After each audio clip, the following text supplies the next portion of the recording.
به شرافت صاحب استقلالی کشور و پایداری صلح و وحدت ملی صبح امروز در خیابان به نام رحمان نبیف مرکزی ولایت شهر خوجند تجلیل جشن 32مین سالگرد روز استقلال دولتی جمهوری تاجیکستان خوب و خاطرماند دایر گردید. برنامه ادانه با برآورده شدن پرچم دولتی آغاز گردید.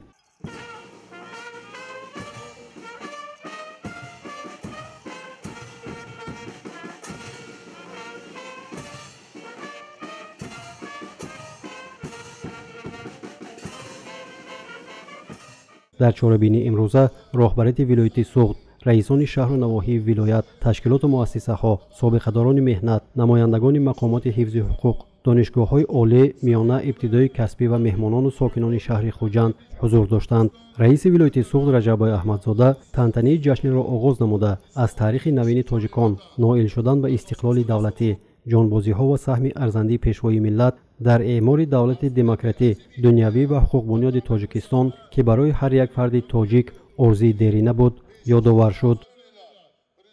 32 سال مقدم جمهوری تاجیکستان در خریطه سیاسی جهان همچون دولتی صاحب اختیار شناخته شد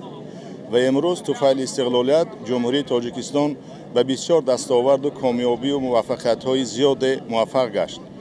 و 32 سال دستاوردهای تاجیکستان بی‌نظیر است. در این طول 32 سال استقلالیت جمهوری تاجیکستان توانست که خود را در عرصه جهانی همچون کشوری صلح‌پرور، همچون کشوری فرهنگی دارای تاریخ و تمدنی بای معرفی کند.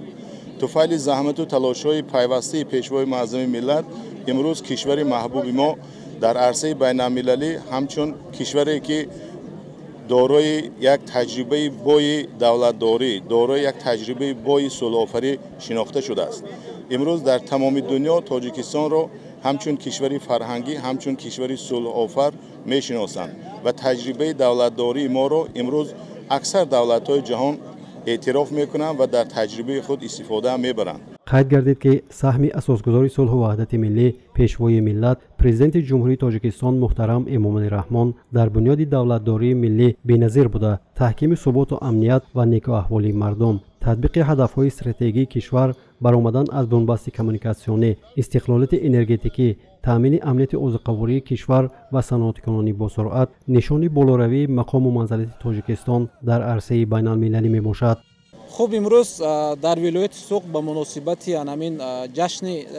سالگرد صاحب استقلالی و همچنین تاسیسیابی ارتش ملی راهپیمایی حربی برگزار شده است که در آن نمایندگان قشرهای گوناگون اشتراک دارند و این البته از یک جانب بازگوی آن است که مردم ما شهروندان ساکنان ولایت برای حمایه همیشگی مرز بومی وطن، برای سهم داشتن در پیشرفت صاحب استقلالی کشور آماده هستند و این هم یک قدم برای منبت بالا بردن حس وطندوستی شهروندان، باز هم سرجم نمودن آنها برای سهم گذاشتن در پیشرفت تاجیکستان می باشد. گذشت نظامی با صدا دادن سرود ملی که نشان از وحدت و یگانگی، صاحب استقلالی، هویت و افتخار دولتداری است آغاز گردید.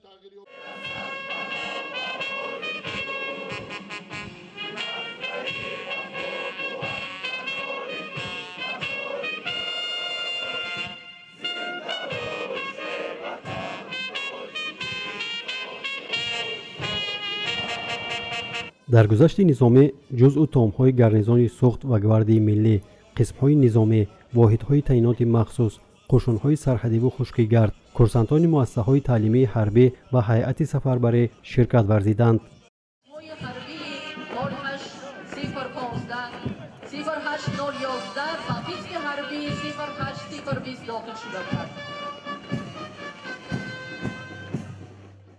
به شرافت صاحب استقلالی کشور چاره‌بینی امروزه بخشیده به تجلیل جشن 32مین سالگرد استقلال دولتی جمهوری تاجیکستان در مرکز مأموری ولایت سوخت شهر خوجند با افتخار از تاریخ، فرهنگ، زبان و عنعنه‌های نجیب و جاودانی ملت برگزار گردیده در خاطر هر یک اشتراکچی، مهمانان و ساکنان ولایت و شهر خوجند تأثیرات نیک گذاشت.